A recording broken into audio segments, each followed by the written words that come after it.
നമ്മുടെ കേരളത്തില് നമ്മളെ ഇപ്പോൾ അഭിമുഖീകരിച്ചുകൊണ്ടിരിക്കുന്ന ഒരു വലിയ ഐ ഡോണ്ട് കോൾ ഇറ്റ് ഒരു പ്രശ്നമാണെന്ന് ഞാൻ പറയുന്നില്ല, പക്ഷെ ഒരു ഫിനോമിനനാണ്. നമ്മളുടെ ചെറുപ്പക്കാര് മറ്റുള്ള രാജ്യങ്ങളിലേക്കും പുറത്തേക്കും ജോലി സാധ്യതകൾ അന്വേഷിച്ച് ഓപ്പർച്യൂണിറ്റീസ് തേടി പുറത്തേക്ക് പോകുന്നത്. One reason why it is happening is that നമ്മുടെ നാട്ടിലുള്ള ലാക്ക് ഓഫ് ഓപ്പർച്യൂണിറ്റീസ് ആണ് ഒരു പരിധി വരെ എന്ന് പറയേണ്ടി വരും. ഒരു തരത്തിൽ പറഞ്ഞു കഴിഞ്ഞു കഴിഞ്ഞാൽ ഇതിനൊരു റിവേഴ്സ് മൈഗ്രേഷൻ ഉണ്ടാവാനായിട്ടുള്ള ഒരു സാധ്യത ഉണ്ടോ എന്ന് ചോദിച്ചു കഴിഞ്ഞാൽ ഉണ്ട്.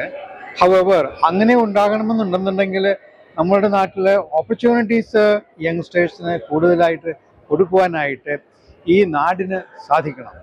ആ ഓപ്പർച്യൂണിറ്റീസ് ഇല്ലാത്ത പക്ഷം യൂത്ത് എപ്പോഴും പുറത്തേക്ക് പോകുന്ന ഒരു സിറ്റുവേഷനിലേക്ക് വരും. കാരണം ആ രീതിയിലുള്ള ഇക്കണോമിക് ആൻഡ് സോഷ്യൽ മൈഗ്രേഷന് നമുക്ക് തടയുവാനായിട്ട് സാധിക്കത്തില്ല. കാരണം അത് ഇൻഹറൻ്റ് ആയിട്ട് ഹ്യൂമൻ ബീയിങ്സിൻ്റെ ഒരു പ്രവണതയാണ്, going in search of better opportunities എന്നുള്ളത്.